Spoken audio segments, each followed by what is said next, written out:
mám deti, chodím do práce,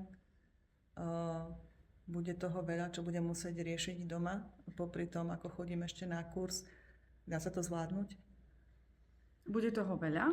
Zvládnuť sa to dá a určite je potrebné myslieť na to, že to všetko bude našou podporou v rámci toho celého fungovania. Ako predtým si netreba zatvárať oči, ale určite sa to zvládnuť dá, ale potrebujete si na to vyhradiť naozaj čas a možno nepôjdete na toľko dovoleniek, možno budete o hodinku spať menej v noci. Určite je to ako náročné, nie je to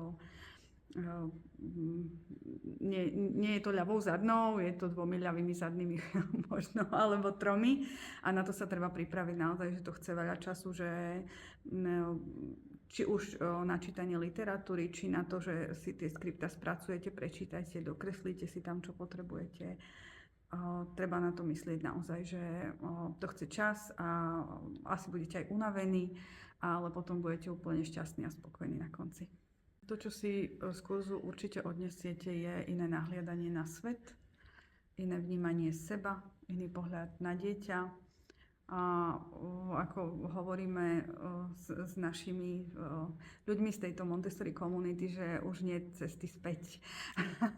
Keď niekto raz zavrtne do Montessori a je to niečo, čo tu jeho dušu pohltí, tak už nie je cesty späť. Potom už sa nedá premýšľať inak.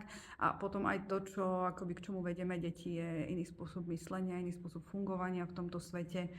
Takže to je za tým, to si určite odnesiete. S tým treba tiež rátať.